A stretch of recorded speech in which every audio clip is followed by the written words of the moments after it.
pikiran kami, dan kami terbuka untuk dikoreksi oleh Tuhan. Tuhan bicaralah dan biarlah Roh-Mu menerangi hati dan pikiran kami supaya kami bisa menerima firman-Mu dengan sukacita, dan firman itu boleh berbuah-buah bagi hidup yang kekal. Seluruh waktu ini Tuhan buat Engkau bicara dan beracara. Tuhan ambil alih semuanya dan permuliakan nama-Mu. Di dalam nama Tuhan Yesus kami berdoa. Amin. Shalom Ibu Bapak Saudara sekalian. Ada sukacita? Ada ya, amin. Kalau kita waktu yang lalu saya sampaikan firman Tuhan tentang bagaimana kita hidup takut akan Tuhan, saudara ya. Hidup takut akan Tuhan dan menaruh harap kepada Tuhan. Tuhan suka dengan orang, suka sekali dengan orang yang takut akan Dia, yang menaruh harapnya kepada Dia. Itu yang di Mazmur berapa? Ada yang ingat? 147 ya. Kalau ada yang ingat tuh ya. Jadi kalau firman Tuhan itu harusnya direnungin saudara, karena itu firman jadi kekuatan, jadi rema buat kita. Dan hari ini kita akan bicara tentang hidup kita itu harus penuh dengan api dari Roh Kudus. Api dari Roh Kudus itu harus penuh di dalam kita, menyala terus maksudnya gitu ya. Jadi dengan kata lain saya mau bilang jangan padamkan roh. Ayatnya ada di mana tuh? Ayatnya jangan padamkan roh. Ya Pak Pauli jangan jawab, kamu tak hafal ya, yang lain coba ya, kalau ingat ya 1 Tesalonika 5 ayat 19 katakan jangan padamkan roh ya. Jangan padamkan roh, itu kata firman Tuhan. Kenapa kita jangan padamkan roh? Apa sih maksudnya jangan padamkan roh? Kalau kita baca ya umum mengatakan bahwa tubuh kita terdiri dari apa? Diri kita terdiri dari apa? Tubuh, jiwa, dan roh, betul ya? Nah, pada waktu Tuhan ingin murid-muridnya pergi melayani Dia, diutus ya, melayani Dia. Tapi Tuhan bilang, pergilah, tunggu, Dia memenuhi mereka dengan apa? Roh Kudus dan dengan api, dibilang firman Tuhan. Ya, dengan Roh Kudus dan api di loteng Yerusalem. Lalu murid-murid menunggu itu, saudara. Kenapa? Yang mengerti hatinya Allah itu roh Allah, betul nggak? Yang mengerti pikirannya Allah ya rohnya gitu, rohnya sendiri, itu dia sendiri. Dan waktu roh Tuhan tinggal di dalam kita, kebodohan kita dalam hal pemahaman tentang Tuhan itu diterangi ya oleh kepenuhan Roh Kudus dalam diri kita. Di dalam roh kita dikuasai Roh Kudus. Jadi saudara, kalau dikatakan kamu akan menerima kuasa di dalam Roh Kudus turun ke atas kamu, itu Roh Tuhan bekerja di dalam roh kita, bukan kerasukan ya. Kalau orang kerasukan itu apa? Enggak sadar, betul nggak? Seluruhnya pikiran, tubuh, jiwa, rohnya itu dikuasai. Tapi kalau Roh Kudus itu tinggal di dalam kita, tinggal memenuhi roh kita, itu dengan kata lain Dia sedang memimpin kita, menuntun kita. Tidak ada paksaan. Kalau saudara mau tolak bisa. Maka itu ada kata jangan padamkan roh. Artinya apa? Roh Kudus itu tidak ingin mendominasi kita tanpa kerelaan. Betul ya? Tidak ingin berkuasa atas hidup kita tanpa kerelaan. Jadi Roh Kudus kuasanya, pekerjaannya, karyanya, pimpinannya bisa tidak terjadi dalam hidup kita karena kita yang ambil alih, yaitu memadamkan pekerjaan Roh Kudus. Nah, sekarang kita akan belajar saudara tentang ya, bagaimana sih seseorang bisa madamin pekerjaan Roh Kudus itu di dalam hidupnya. Pertama-tama kita harus tahu dulu bahwa karya Roh Kudus itu sangat penting di dalam hidup kita. Yang membuat saya dan saudara selamat itu apa? Karya siapa? Karya Roh Kudus loh saudara.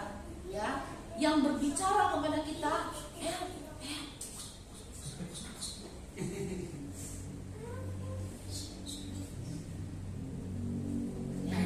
Karya Roh Kudus itu yang bekerja di dalam kita, yang memampukan kita untuk melihat hal-hal yang luar biasa dalam kehidupan, ngalamin hal-hal yang luar biasa dalam kehidupan, ngalamin perubahan, ya, perubahan yang lebih baik, yang lebih positif dalam hidup kita itu karena karya Roh Kudus.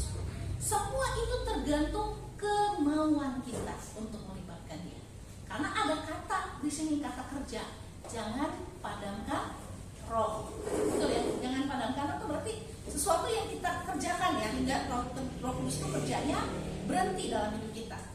Jadi intinya Tuhan itu bukan kayak setan ya. Kalau setan merasuki orang di luar dari kemampuannya orang itu untuk menahan pikirannya, udah hilang, akal sehatnya udah hilang ya. Setelah dia melakukan kegilaannya, dia pasti nggak sadar gitu tadi bis ngapain, itu orang gila. Tapi kalau orang yang dipenuhi Roh Kudus, dia sadar, betul ya. Kemanapun dia pergi dan apapun dia sadar. Kenapa saya pergi? Mau ngapain saya pergi? Dia sadar, saudara. Itu orang yang dipenuhi Roh Kudus. Sekalipun dia melakukan hal-hal besar dalam hidupnya, atau ada yang mustahil terjadi dalam hidupnya, itu di dalam sebuah kesadaran penuh dalam pikirannya. Amin ya. Jadi kalau ada orang bilang saya dipenuhi Roh tapi nggak sadar, itu berarti something, ada yang salah gitu ya. Ada yang salah dalam diri kita. Itu bukan Roh Tuhan. Nah hari ini saudaraku, kita mau belajar tentang betapa pentingnya hidup kita dipenuhi oleh Roh Kudus dan bagaimana mencegah supaya jangan karya Roh Kudus itu, apinya itu, semangatnya itu, urapannya itu hilang dari hidup kita. Kita buka yuk Imamat, kitab Imamat saudara. Imamat 6 ayat 12. Udah ketemu? Ya. Saudara bisa baca Imamat 4 pasal 4 sampai 6 sebenarnya ya, tapi kita mau baca dulu Imamat 6 sampai 12 ayat 12. Imamat 6 ayat 12. Udah ketemu? Ya. Api yang di atas mezbah itu harus dijaga supaya terus menyala. Jangan dibiarkan padam. Tiap pagi imam harus menaruh kayu atas mezbah, mengatur korban bakaran di atasnya, dan membakar segala lemak korban keselamatan di sana. Api yang di atas mezbah itu harus terus menyala. Saudaraku tahu, Tuhan bilang ini tuh perjanjian lama itu bayangan dari perjanjian baru, betul ya? Atau gambaran dari perjanjian baru yang digenapi oleh Kristus. Nah, sekarang waktu Tuhan bilang di dalam perjanjian baru, kalau dulu zaman dulu itu imam-imam yang bekerja mempersembahkan korban untuk orang Israel, untuk orang yang berdosa ya, mempersembahkan korban terus di atas mezbah, itu imam. Nah tetapi dalam perjanjian baru Tuhan bilang kamu adalah imamat yang rajani, bangsa yang kudus, umat kepunyaan Allah. Jadi saudaraku, yang jadi imam itu adalah diri kita sendiri, betul ya? Yang jadi imam besarnya siapa? Kristus. Dia yang sudah bayar lunas seluruh hutang kita di atas kayu salib, saudara ya. Dan waktu kita ingin supaya api kebangunan rohani atau urapan Roh Kudus itu tetap penuh dalam kita, kitalah yang punya tanggung jawab untuk membiarkan api itu terus menyala, merawatnya terus menyala. Karena disinilah saudara korban sesungguhnya, yaitu kita sendiri ya. Memberikan korban apa? Korban syukur setiap hari. Dan yang dibilang di sini bilang korban keselamatan. Itu ucapan syukur sebenarnya. Tiap hari saudaraku, sebenarnya kita harus memberikan korban kepada Tuhan. Ya, itu yang membuat api itu, ya, urapan Roh Kudus itu terus menyala di dalam hidup kita. Ada mezbah. Ya, kalau bicara mezbah itu bicara tentang persembahan atau hubungan dengan Tuhan. Nah intinya bahwa hubungan dengan Tuhan itu, ucapan syukur, doa, saat teduh itu harus setiap hari dilakukan. Itu intinya, betul ya? Nah pertanyaannya saudara, salah satu yang penting untuk kita renungkan hari ini, apakah kita terus menyalakan api Roh Kudus itu dalam diri kita, atau kita padami? Ciri-ciri bahwa apinya itu padam ya, api kebangunan rohaninya, urapan Roh Kudusnya padam, adalah bahwa saudara tidak saat teduh setiap hari. Saudara tidak merenungkan firman Tuhan. Saudara tidak berdoa kepada Tuhan. Ya, kesibukan, masalah, atau apapun dalam kehidupan ini, kesenangan, hobi kita, itu mengalihkan waktu-waktu terbaik kita untuk bersekutu dengan Tuhan. Roh Tuhan itu akan bekerja, suaranya bukan akan bekerja dan terus bekerja sebenarnya. Berbicara dalam hidup kita, beracara dalam hidup kita, ingin menyatakan kuasanya. Tetapi membutuhkan orang-orang yang fungsi keimamannya, ya saudara ya, fungsi keimamannya itu fungsi bagaimana dia harusnya memberikan korban, itu terus terjadi. Korbannya apa? Korban syukur saudara berikan kepada Tuhan karena keselamatan itu telah kita terima, betul nggak? Di dalam Kristus, betul ya? Korban apa lagi? Setiap hari kita berikan tuh ucapan syukur kepada Tuhan, penyembahan kepada Tuhan, saudara. Ya. Hati yang hancur tidak memandang hina. Berapa sering kita mengalami hati yang hancur? Kita sering kali hancur buat problema hidup kita sendiri. Betul nggak? Betul nggak? Ya, kalau udah punya problem, mau nangis-nangis di hadapan Tuhan ya. Tapi saya tanya sama saudara semua, saudara punya nggak hati yang hancur ketika melihat jiwa-jiwa yang terjadi?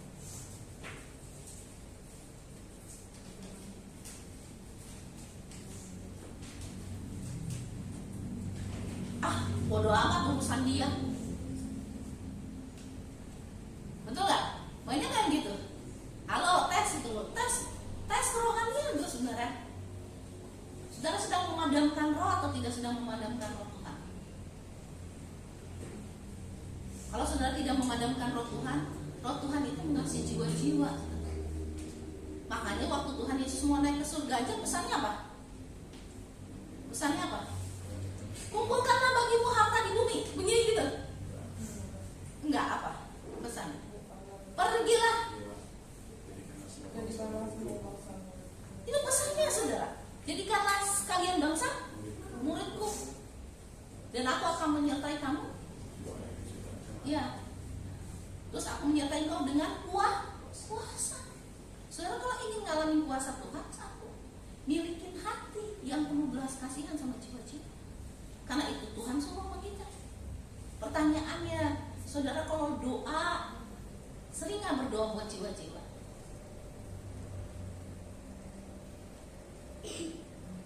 Pada diem, enggak ya? Nggak pernah doa jiwa-jiwa ya? Doa mau makan aja, itu pun sekedar ya kan? Ya, doa mau tidur, doa mau pergi kerja, doa berkati saya, berkati pekerjaan saya, berkati kesehatan saya, anak saya, ini saya. Tapi saudara pernah nggak miliki hatinya Tuhan? Kalau roh Tuhan itu bekerja dalam saudara dan saudara membiarkan dia bekerja, maka ada sentuhan yang sama seperti hatinya Tuhan. Itu belas kasihan kepada jiwa-jiwa. Saudara terus berdoa sampai orang-orang yang ada di sekitar saudara itu mengenal Tuhan. Amin. Itu checklist satu ya. Kalau saudara malas berdoa buat jiwa-jiwa, saudara nggak memiliki hati yang hancur buat orang-orang berdosa, tandanya saudara sedang memadamkan roh Tuhan. Karena itu panggilan buat semua orang percaya loh saudara. Kamu menjadi saksiku, betul nggak? Betul nggak? Jadi apa? Jadi saksi saudaraku. Jadi saksi di mana Yerusalem, Yudea, Samaria dan sampai ke ujung bumi. Itu panggilan bagi setiap orang. Dan roh itu terus bicara kepada kita, memanggil kita untuk menjadi pemenang-pemenang jiwa. Itu panggilan orang percaya. Dan itu adalah suara dari Roh Kudus. Api Roh Kudus yang sedang berbicara menyala membakar hati kita untuk memiliki belas kasihan Tuhan kepada jiwa-jiwa. Itu tes. Yang pertama, saudara sedang padam atau sedang menyala untuk Tuhan apinya. Betul ya? Ya, makanya dibilang setiap hari. Itu salah satunya saudara. Setiap hari itu kita membangun kepekaan rohani itu dengan apa? Datang sama Tuhan gitu. Bukan hanya datang untuk minta atau doa yang buru-buru atau doa yang rutinitas karena merasa bersalah kalau nggak berdoa. Enggak. Doa yang ingin dengerin Tuhan bicara, karena Roh Kudus masih mau bicara sampai hari ini. Roh Kudus masih mau bekerja di dalam seluruh aspek kehidupan kita. Dia masih mau menyatakan hal-hal yang besar, mustahil menurut kita. Jadi kalau tahun ini kita ingin belajar dan mengalami kemustahilan Tuhan, jangan pernah berhenti nyalakan api mesbahmu setiap hari. Amin, saudara. Jangan biarin padam, betul ya? Nah itu yang akan membuat kita memiliki roh yang kuat, saudara. Api yang kita biarkan terus menyala dan korban yang kita taruh di kakinya Tuhan setiap hari, itu ucapan syukur, hati yang hancur, belas kasihan kepada jiwa-jiwa, itu adalah dupa yang harum bagi Tuhan. Dan Roh Kudus akan terus bekerja dalam hidup kita, menyatakan kuasa. Amin saudara? Amin ya. Lalu berikutnya dikatakan apa sih yang ngalamin kita saudara sampai kita bisa mademin roh Tuhan? Ketidaktaatan. Ada kalau kita tidak taat sama Tuhan, itu salah satu hal yang bisa bikin pademin roh Tuhan. Misalnya Tuhan tegur kita, ya kita abai, gitu ya. Kan salah satu fungsi dari kehidupan rohani kita supaya bertumbuh adalah dengerin Tuhan. Betul ya? Takut akan Tuhan, taat. Orang takut sama Tuhan pasti taat, mentaati Tuhan. Dan waktu kita sering kali Tuhan bicara, abai, nanti aja, gampang, gitu ya. Nggak bisa, nggak mungkin, nggak mau. Pokoknya nolak, suruh penuh penolakan. Lama-lama suara itu tidak terdengar lagi. Roh Tuhan itu bicara lembut, saudara. Dia tidak ingin mendominasi kita atau maksa kita ngegerak kita, gitu ya mas. Naikin ke tiang gantungan kalau nggak mau dengerin, enggak. Dia roh yang manis dan lembut. Dia bicara memanggil kita untuk mentaati dia, bukan maksa kita. Tapi nanti kalau saudara terus biarkan dia, lama-lama roh saudara padanan. Dengan apa? Ketidaktaatan. Belajar saudara mentaati Tuhan. Amin. Ya, taati Tuhan dari hal-hal yang paling sederhana dalam hidup saudara. Taati dia, yaitu seperti tadi sebenarnya salah satunya taat, bangun mesbahmu setiap hari. Apinya teruslah nyala, betul ya? Bikin api kebangunan rohani tiap hari nyala gitu saudara, nyala, ucapan syukur, penyembahan, korban ya, ketaatan, hati yang hancur, saudara. Itu berikan setiap hari kepada Tuhan. Dan api Roh Kudus akan terus bekerja dalam hidup saudara. Amin ya, taati Tuhan, taati Tuhan. Ingat nggak kenapa Saul ditolak saudara? Dan Daud dikasihi oleh Tuhan. Ada perbedaan. Saul tidak taat. Dia pakai kebenarannya sendiri ketika berjalan. Dan banyak orang Kristen kayak Saul, ya ngerasa benar, baik kok ini, udah jalan sendiri. Tapi kita pernah tanya nggak apa yang Tuhan pandang baik untuk kita lakukan? Ya, kita pakai norma-norma dunia lebih utama daripada kebenaran firman Tuhan. Kita pakai nilai-nilai dunia lebih penting daripada nilai-nilai kebenaran firman Tuhan. Kalau norma dunia ini bohong-bohong dikit mah boleh ya, betul ya? Nah, betul ya, itu norma dunia. Tapi Tuhan bilang apa? Kalau iya katakan, tidak, katakan tidak. Lebih dari itu, dari si iblis.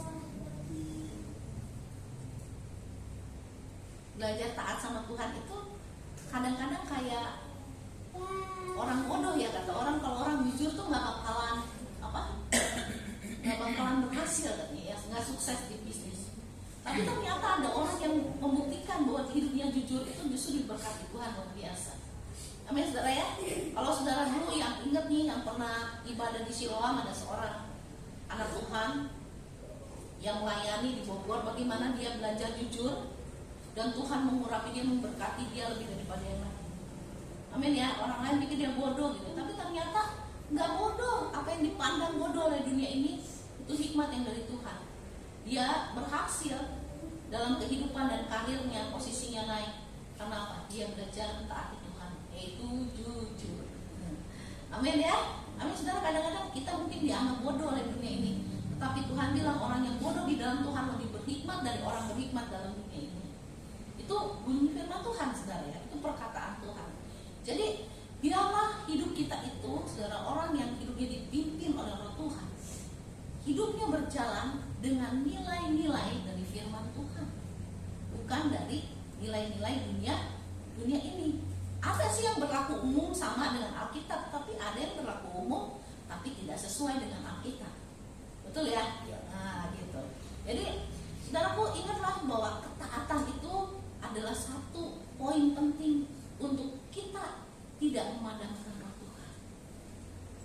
Kenapa? Karena Tuhan mau bicara sama kita, untuk hidup kita dari kemuliaan kepada kemuliaan. Kalau saudara tidak taat, saudara kan kehilangan poin terbaiknya. Sama kayak Saul. Waktu dia nggak taat, Tuhan bilang dia akan perang dan diberi kemenangan oleh Tuhan. Tapi tunggu dulu, Samuel datang dan Samuel lah yang punya tugas untuk mempersembahkan korban. Tuhan nggak bilang dia yang persembahin korban, tapi Samuel. Nah, karena Saul berpikir, ini waktunya udah mendesak nih. Ya. gue ambil alih aja, gue aja yang persembahin korban gitu ya. Dia berpikir seolah-olah kayaknya dia juga sama gitu loh posisinya di hadapan Tuhan dalam hal ini. Lalu dia persembahin korban, padahal udah ada pesan tunggu Samuel. Betul nggak? Kita juga seringkali nggak sabar dalam nunggu Tuhan. Kita ambil jalan kita sendiri. Betul nggak? Kita suka ngambil jalan kita sendiri. Padahal Tuhan punya waktunya dan punya caranya. Lalu kita pikir karena udah lambat nih, udah lama nih, kita pakai cara kita sendiri, kita pakai jalan kita sendiri. Sama kayak orang yang cari jodoh, betul nggak? Ya, udah lama, lambat, udah tua, takut jadi perawan tua. Udah ada yang mau, gitu. Beda iman, nggak pandang lagi tuh beda iman, tabrak aja. Setelah itu apa? Penyesalan. Lalu yang lucunya lagi setelah itu, setelah menikah dan ternyata kalang kabut pernikahannya, terus dibilang gini, kenapa Tuhan gak halangin saya? Dari awal juga firman Tuhan sudah menghalangi kita, gelap dan terang tidak bisa bersatu. Udah tabrak. Sekarang nyalahin Tuhan setelah masalah terjadi dalam keluarga. Betul nggak? Ya kan orang sudah gitu kan, error kan? Nah kita suka error kayak gitu. Tidak taat, saudara. Setelah makan buah dari ketidaktaatan, kita salahin Tuhan lagi. Kenapa Tuhan nggak larang? Di awal udah dilarang mati Tuhan, nggak perlu pakai toa juga bicaranya, ya nggak? Udah dilarang, tapi kita tabrak. Ketika kita nabrak, kita bonyok, baru kita bilang Tuhan salah, kenapa nggak larang saya? Halo, ya, jangan kayak gitu, saudara ya. Itu nimbulin murka Tuhan. Ingat yang kemarin tuh di Maleakhi ya, yang khotbahnya Pauli. Sia-sia ikut Tuhan katanya, ya kan? Dia lihat orang fasik apa hidupnya lebih baik, lebih enak gitu, jalannya mulus gitu kan ya. Lalu ketika Tuhan bicara apa kamu tentang saya? Bicara kurang ajar tentang saya. Terus jawaban orang itu apa? Emang kami bicarain apa tentang Tuhan di antara kami? Ngeles lah ya. Seringkali kan kita gitu, saudara, suka ngeles di hadapan Tuhan. Udah ngomong sembarangan, udah tidak mau berubah dalam hidup, jalan sakerepen dewe kata orang Jawa, susuk ke hatinya, walaupun firman Tuhan udah jelas bicara, dan setelah itu, setelah ngalamin babak belur, nyalahin Tuhan. Jangan kurang ajar sama Tuhan, takutlah akan Tuhan, taruh hormat sama Tuhan, berikan hormat yang terbaik sama Tuhan, saudara. Supaya apa? Roh Kudus terus bekerja, bicara. Semakin saudara belajar taat, roh saudara akan semakin peka dengan suara Tuhan. Amin. Ya. Dan Tuhan tuh mau bicara bukan hanya zaman dulu, bukan hanya sama pendeta atau orang-orang yang dikasih karunia nabi. Tuhan juga mau bicara secara pribadi dalam hidup kita. Amin, saudara. Dia mau tuntut kita jadi belajar taati Tuhan. Ya, yang pertama tadi tetap bangun mesbahmu setiap hari ya, supaya apinya tetap menyala di hadapan Tuhan, terhadap Tuhan. Yang berikutnya, yaitu yang berikutnya kita harus rela, saudara. Pikul salib. Siapa yang mau mengikut aku, dia harus mengikut salib. Betul ya? Ya, salib itu lambang apa? Penyangkalan diri sebenarnya, saudara. Penderitaan ketika ikut Yesus. Tuhan bilang seorang murid tidak lebih dari gurunya. Waktu saudaraku ingin hidup dipimpin oleh Roh Kudus, saudara harus salibin dengan ingat. Betul ya? Hidup yang dipimpin oleh Roh Tuhan, bukan oleh daging, saudara nih. Keinginan daging kita apa? Keinginan daging telah nyata, yaitu apa? Cabulan, apa lagi? Oh, itu kan keinginan daging. Orang kan seneng kan memuaskan keinginan dagingnya, betul gak ya? Tanpa norma ya, tanpa aturan. Pengen bebas sebebas-bebasnya. Karena dunia ini udah bikin stres menurut kita, gitu ya. Lu pengen kita ngikutin hawa nafsu. Tapi waktu seseorang memutuskan hidupnya untuk dipimpin oleh Roh Tuhan, ya, maka kita akan hidup sebaliknya dari itu semua. Betul ya? Betul nggak? Hidup sebaliknya dari itu semua. Jadi hari ini saudara pikul salib saudara. Mungkin salib kita ada begitu banyak tekanan, ada begitu banyak pergumulan dalam hidup kita. Tetap datang sama Tuhan dan kuatlah penderitaan, masalah, kemustahilan yang sedang saudara alami, itu membawa saudara makin dekat mempersembahkan korban di atas mezbah. Saudara tahu nggak nih, kalau orang sedang ngadepin kemustahilan itu, persis sama kayak Abraham harus mempersembahkan Ishak. Kemustahilan tuh kayak gitu. Saudara harus tetap taatin Tuhan, padahal saudara sedang sesak napas ketakutan, sedang gak jelas, pikiran kita udah kalang kabut, kacau, karena kita sedang membayangkan sesuatu yang mengerikan akan terjadi dalam hidup kita, suatu kehilangan akan terjadi dalam hidup kita, satu kesedihan akan terjadi dalam hidup kita. Tetapi tetap melangkah untuk memberikan korban penyembahan kepada Tuhan, persembahan kepada Tuhan. Itu rasanya nano-nano. Betul nggak ya? Kalau permen nano-nano enak ya, tapi rasanya nano-nano di sini tuh kebatu-bit nggak jelas, itu nggak tahu, itu sakit banget. Betul nggak? Kadang-kadang kita di dalam hidup rohani kita kayak gitu, benar nggak? Tetap harus mengucap syukur, keadaannya nggak bisa bersyukur, betul nggak? Tetap harus taat, walaupun nanti resikonya, ya, tetap harus taat walaupun resikonya kayaknya nih, gitu. Resikonya yang jelek yang akan terjadi. Tapi kita tetap harus taat. Kalau saudara ingat Abraham, dia bilang apa? Waktu dia persembahkan korban, yang bawa kayunya itu anaknya. Abraham gila ya? Itu nggak? Kayak orang gila loh Abraham. Itu yang bawa kayu anaknya. Anaknya bawa kayu naik gunung sama Abraham, lalu dia tanya, Bapak korbannya mana? Dombanya mana? Lalu Abraham dengan gilanya, padahal dia dengar Tuhan bilangin, suruh persembahin siapa? Ishak. Dia bilang apa? Di atas gunung Tuhan menyediakan. Gila lagi, tambah gila Abraham. Menurut logika orang dia tambah gila, ya. Dia naik ke gunung dan dia nggak banyak bicara setelah itu, dan Ishak juga mikir sesuatu ya, di atas gunung nggak ada disediain gitu kan. Dia pergi, waktu di atas gunung yang bagi saya tuh membuat saya tuh terkesan adalah bahwa waktu Ishak ditaruh di atas mezbah korban, Ishak itu nggak ngomong apa-apa loh. Kan dia cuma pergi berdua dengan Abraham sampai di atasnya. Dan dengan sangat luar biasanya Ishak merelakan dirinya diikat di atas kayu bakar itu untuk dipersembahkan sebagai korban. Heran nggak? Sudah bayangin nggak gimana kualitas hatinya Ishak? Dan betapa pedihnya Abraham ketika itu.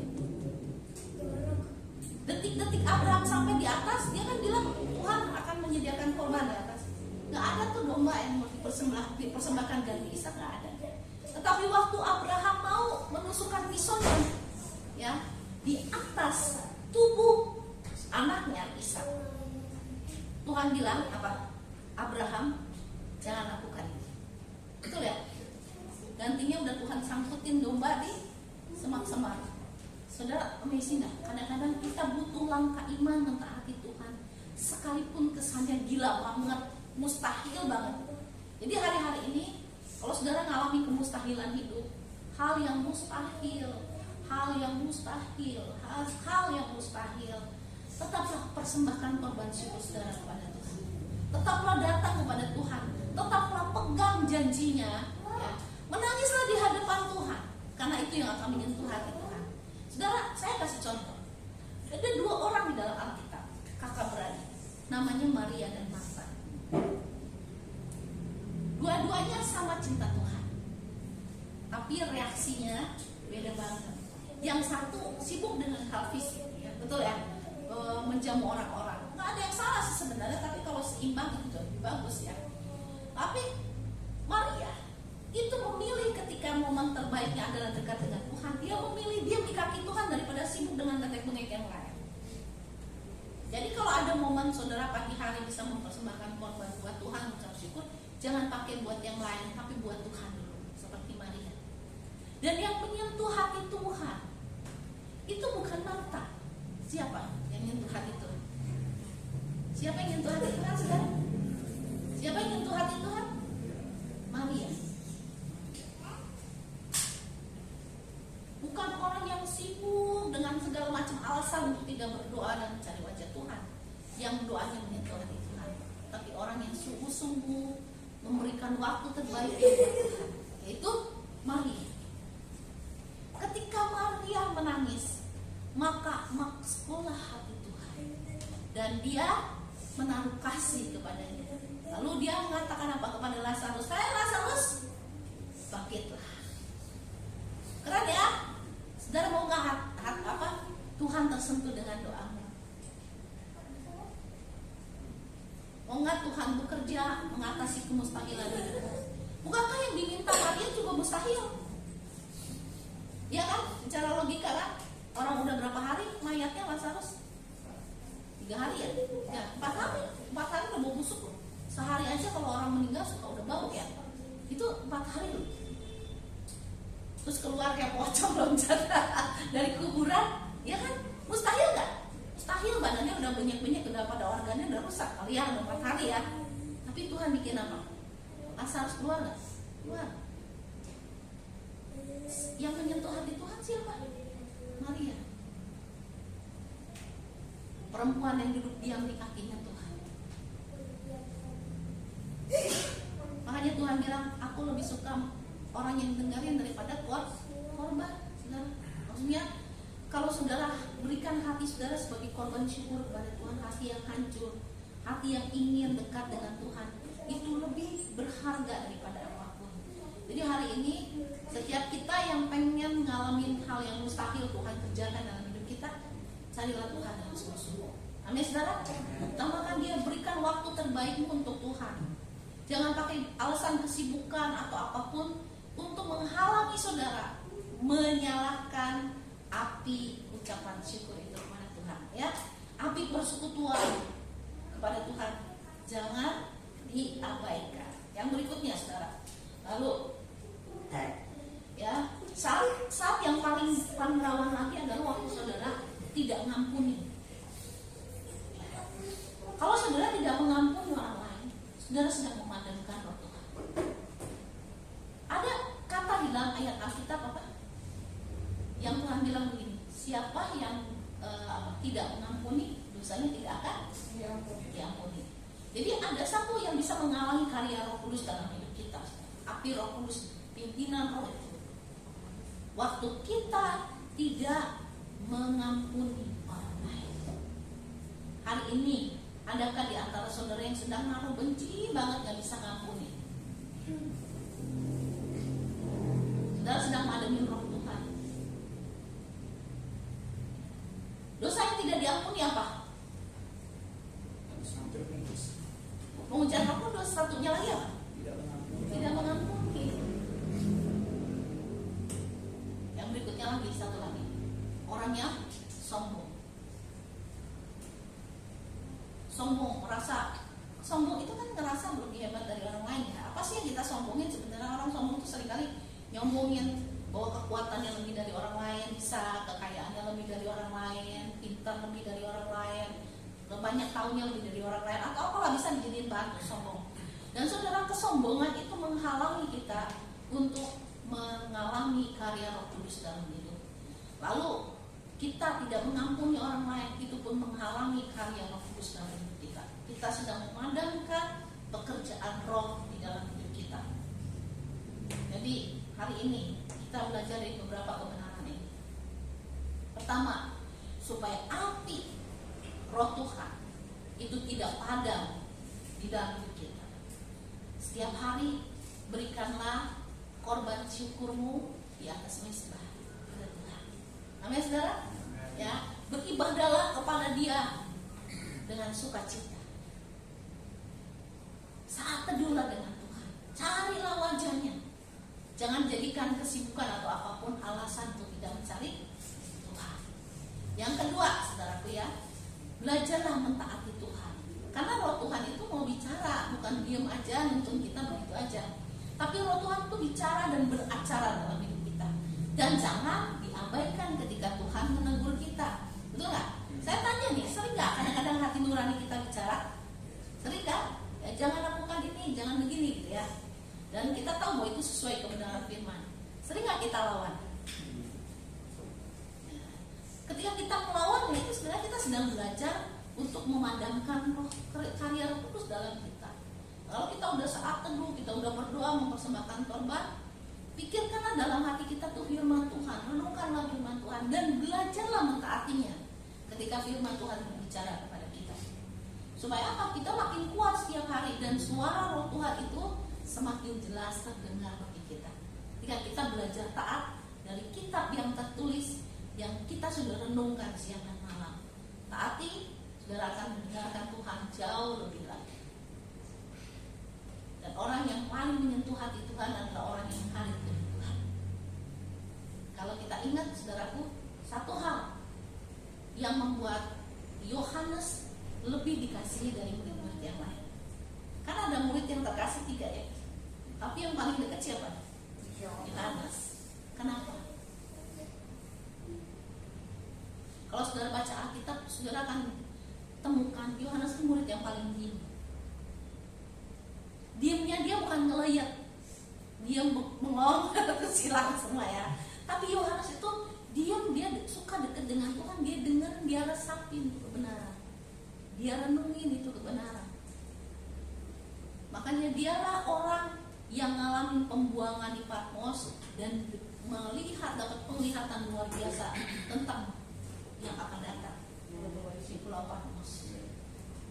Ya, revelation gitu ya. Pewahyuan yang luar biasa turun ke atas Yohanes, ke atas orang yang apa? Orang yang karib dengan Tuhan. Jadi bergaul kariblah dengan Tuhan. Bilang sama kiri kanan, bergaul karib dengan Tuhan. Bergaul karib dengan Tuhan. Persembahkan ucapan korban syukur setiap hari bilang. Makanya di 1 Tesalonika bilang apa? Mengucap syukurlah senantiasa, ya, berdoalah, berdoa dan mengucap syukur senantiasa. Dan yang berikutnya apa? Jangan padamkan roh Tuhan. Nah, jadi persembahkan korban setiap hari kepada Tuhan. Hati yang hancur, hati yang mau diubahkan, maka saudara akan lihat bagaimana Tuhan bekerja dalam hidup kita. Betul ya? Miliki belas kasihan sama jiwa-jiwa. Amin kan? Pertanyaan di sini, ada yang punya belas kasihan sama jiwa-jiwa?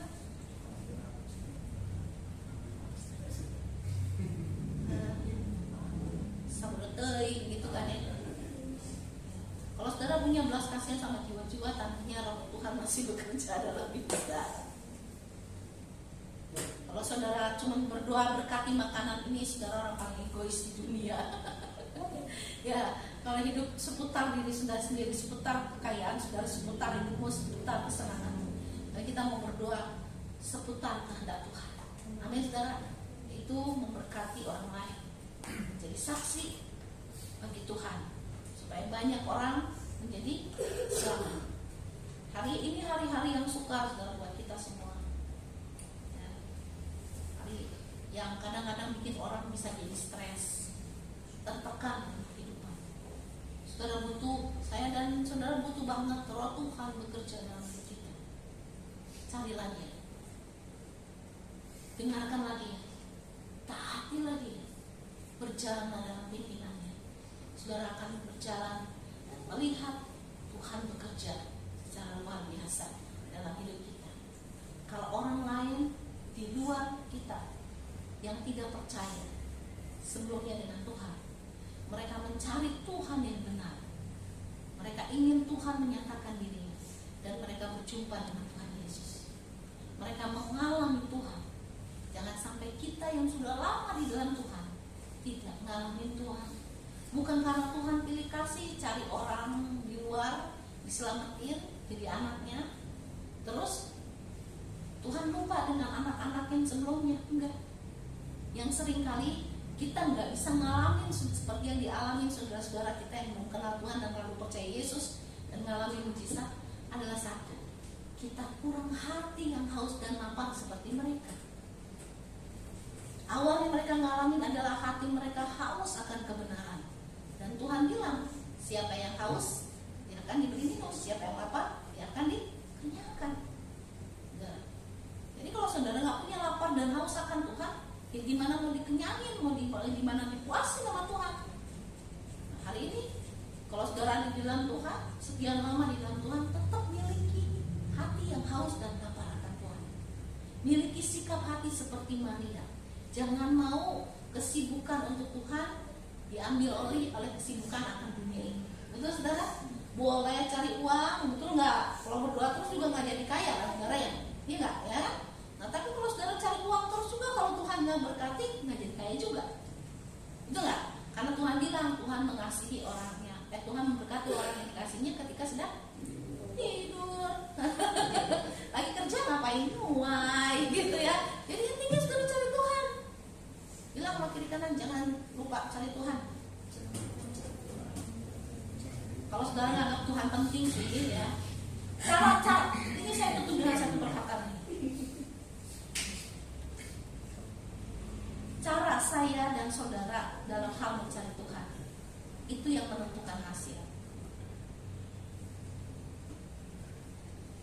Kalau saudara pikir yang hilang itu cuma jarum, saudara pikir dia nggak ketemu, masa bodoh, masih ada banyak jarum lain.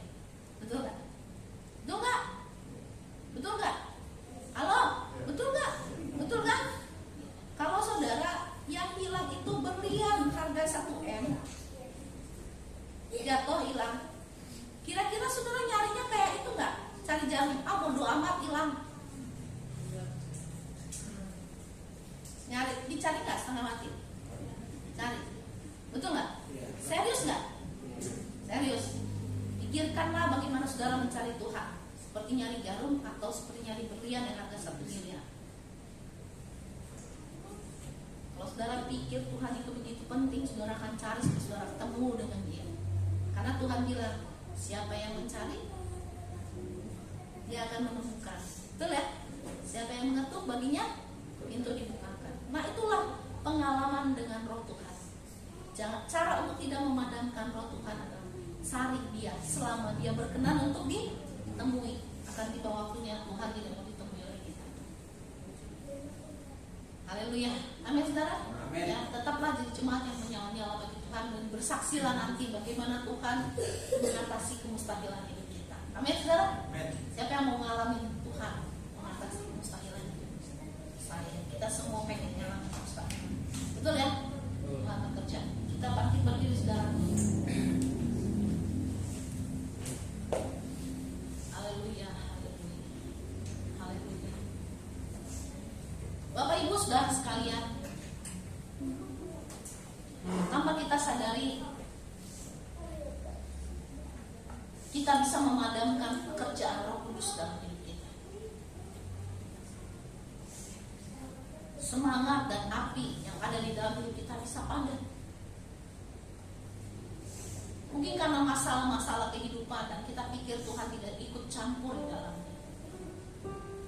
Tapi saya mau katakan, kalau ada bebanmu begitu berat, pahit hidupmu hari-hari ini, sepertinya tidak ada orang yang peduli, tidak ada pertolongan yang datang. Dengarkan ini. Situasi yang sulit seperti ini pernah dialami oleh Abraham.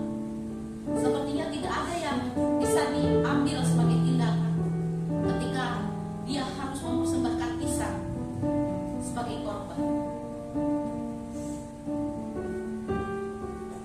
Tidak ada pilihan buat dia. Itu pasti pahit dan menyesatkan. Tapi Abraham tetap memilih untuk mentaati Tuhan. Dia tidak menjadi marah kepada Tuhan. Kalau hari-hari ini sulit bagi engkau, menyesakan bagi engkau, untuk mengucap syukur terasa begitu pahit karena beban hidup, dengarkanlah itu. Mengucap syukurlah senantiasa kepada Tuhan, sekalipun keadaan itu tidak menyenangkan. Karena itu bukti daripada iman bahwa Tuhan yang saya dan saudara sembah adalah Tuhan yang sanggup bekerja mengatasi tekanan hidupmu. Bukan hanya saya dan saudara yang mengalami dan sedang mengalami mungkin masalah-masalah yang berat dalam hidup. Ada banyak orang-orang salehnya Tuhan mengalami tekanan yang luar biasa. Tetapi mereka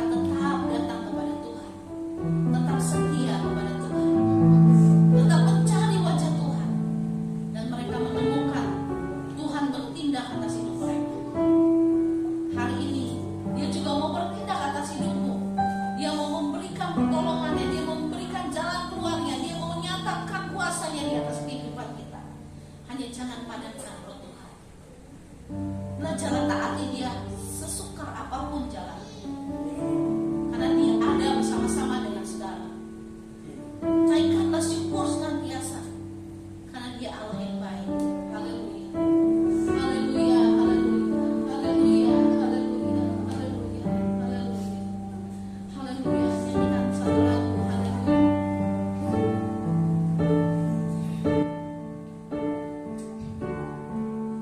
Yang jadi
mempersembahkan korban syukur kami kepada Engkau dalam setiap musim hidup kami.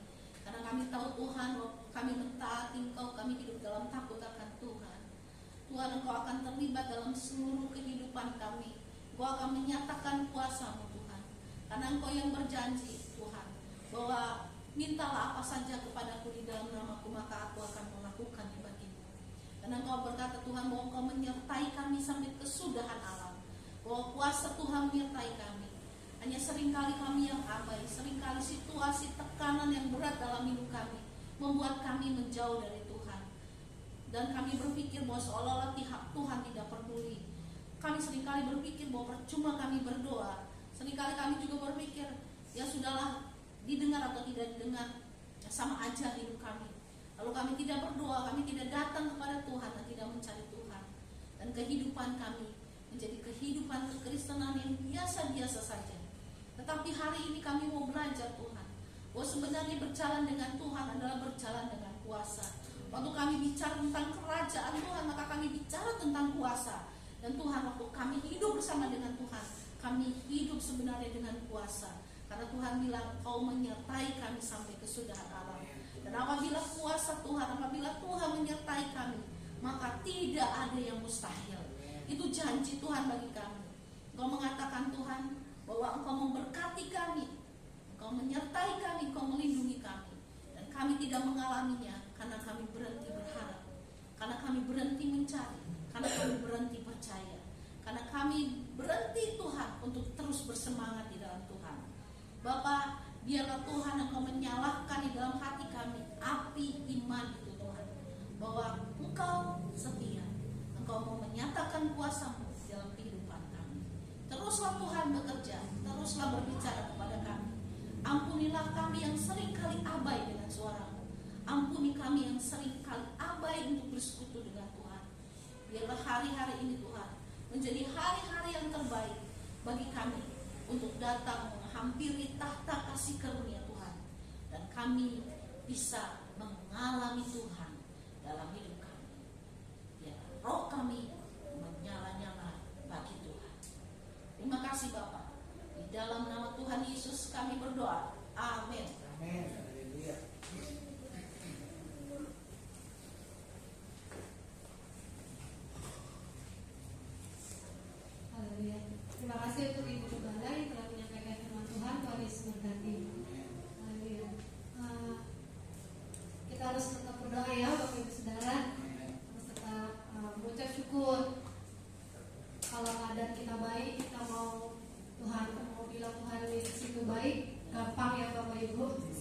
bisa melakukannya.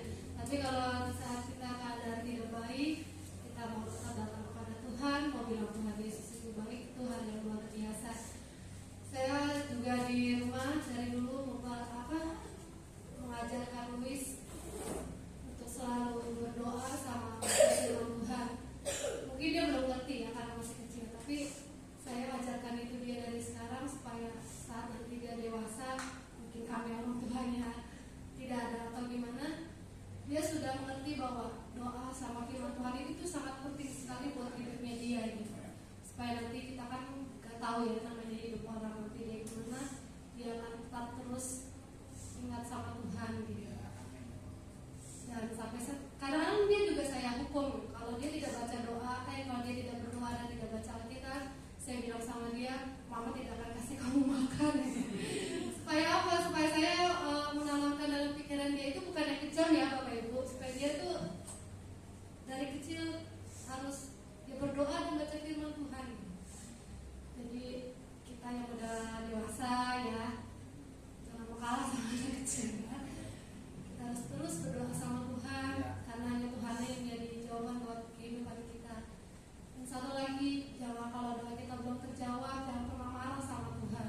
Kita nggak ada hak untuk marah sama Tuhan ya, karena yang hidup kita ini itu Tuhan yang punya ya, serah Tuhan lah Tuhan mau buat apa buat sama hidup kita. Karena Tuhan pasti tahu Dia akan memberikan yang terbaik buat hidup kita. Amin Bapak Ibu. Dan selanjutnya kita akan memberikan persembahan. Kita bersatu dalam doa. Bapak yang baik, Bapak yang berkata dalam kerajaan surga, Tuhan terima kasih Bapak buat firman-Mu yang telah disampaikan oleh hamba-Mu Tuhan. Kau berkati hamba-Mu yang telah menyampaikan firman-Mu, Kau pakai dengan luar biasa Tuhan untuk selamat kemuliaan nama-Mu ya Bapak. Berkati pelayanannya, berkati pekerjaannya Tuhan dan rumah tangganya bersama suami dan anaknya ya Bapak. Kau juga berkati Tuhan penggembalaannya bagi kami, jemaat-Mu di tempat ini ya Bapak. Tuhan, kalau sebentar kami akan memberikan persembahan, Kau berkati persembahan kami, agar persembahan kami boleh berguna bagi pekerjaan-Mu di gereja kami, dan kami boleh berguna Tuhan bagi pelayanan-Mu Tuhan gereja kami ya Bapak. Terima kasih Tuhan, biarlah Kau ajarkan kami untuk memberikan dengan hati yang penuh dengan sukacita ya Bapak. Karena kami percaya Tuhan, tanpa kami meminta, Kau akan memberkati kehidupan kami Tuhan. Kau akan memberkati pekerjaan kami, usaha kami Tuhan, kehidupan kami, sekolah dan kuliah kami ya Bapak. Terima kasih Tuhan, hanya dalam nama Tuhan Yesus Kristus kami boleh mengucap syukur. Haleluya. Amin. Kita akan satu pujian.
Dan Bapa, biar Engkau menuntun mereka juga sama seperti Engkau menuntun jemaat-Mu yang hadir pada hari ini, membuat apa yang mereka kerjakan berhasil. Menuntun mereka, memberikan mereka hikmat dalam mengambil keputusan, memberkati mereka, menyembuhkan ketika mereka sakit. Tuhan, Engkau memberikan jalan keluar dari setiap masalah yang mereka hadapi. Kami juga berdoa Tuhan, kiranya Engkau memberkati kota di mana kami Tuhan, biarlah kota ini dipenuhi oleh kemuliaan Tuhan. Dan biarlah dari timur, barat, utara, dan selatan ada banyak jiwa-jiwa yang mau datang kepada Engkau. Biarlah Tuhan Yesus kasih dan kemurahan Tuhan turun di atas pemerintahan kota Depok. Dan biarlah keputusan-keputusan yang dihasilkan akan menjadi dampak yang positif bagi seluruh warga Depok. Kami berdoa buat Indonesia. Tuhan, saat ini kami berdoa, kiranya shalom Tuhan turun di negeri kami. Biarlah setiap niat jahat, orang-orang yang ingin mengubah negara kesatuan ini menjadi negara yang berbasis agama tertentu, kami menolak segala kuasanya di dalam nama Yesus. Kami menghancurkan segala logistik yang mereka siapkan di dalam nama Yesus. Segala siasat yang mereka pasang dibongkar di dalam nama Yesus. Dan Kau memberkati TNI kami, polisi kami, intelijen kami, supaya mereka bisa bekerja dengan baik dan bertindak dengan semestinya bagi negara Indonesia. Tuhan, Kau memberkati Pak Jokowi, Kau memberkati Wakil Presiden, kabinetnya seluruhnya, memberi mereka hikmat di setiap tanggung jawab departemen yang mereka pimpin, lembaga yang mereka pimpin. Mereka sungguh-sungguh memberi peran dan sumbangsi yang positif bagi kemajuan negeri ini. Kami menolak segala hal yang jahat, segala malapetaka yang menimpa bangsa kami tolak di dalam nama Tuhan Yesus. Biarlah berkat Tuhan turun di atas tanah kami, di atas laut kami, sungai dan langit kami. Biar segala yang baik dihasilkan darinya. Tuhan, kami berdoa, biarlah Indonesia penuh kemuliaan Tuhan. Kami minta kepada Tuhan supaya tahun 2024 nanti, dari sekarang Tuhan, Engkau mengambil orang yang sungguh-sungguh takut akan Tuhan, yang akan bisa memegang tongkat estafet dari Pak Jokowi untuk kemajuan negeri ini. Biarlah Tuhan Yesus, Engkau yang tahu pribadi mana yang Engkau hendak pilih, seperti Engkau memilih Daud dari orang-orang yang ada yang di sekitarnya. Tuhan, Engkau mengenal hati manusia, dan biarlah Tuhan Engkau bekerja dan memilih orang yang tepat untuk menjadi pemimpin bagi bangsa kami. Persiapkan Tuhan dan tuntunlah orang ini Tuhan. Kami serahkan sekali lagi bangsa dan negara kami ke dalam tangan Tuhan. Datanglah kerajaan-Mu, jadilah kehendak-Mu di atas bangsa kami. Datanglah kerajaan-Mu, jadilah kehendak-Mu di atas gereja ini. Datanglah kerajaan-Mu, jadilah kehendak-Mu di atas keluarga kami. Datanglah kerajaan-Mu, jadilah kehendak-Mu di atas setiap pribadi kami Tuhan. Biarlah nama Tuhan dipermuliakan. Terima kasih Bapak. Sedang jemaat, mari angkat tangan saudara kepada Tuhan. Kekasih-kekasih Tuhan, cahaya wajah Tuhan menyinari kita. Tangan-Nya yang baik serta penuh kemurahan ada di atas hidup kita. Karena itu terimalah berkat dari Allah Bapa, kasih sayang dari Tuhan Yesus, pimpinan dan penyertaan dari Roh Kudus, menuntun langkah kita sampai Maranatha Tuhan Yesus kembali. Haleluya.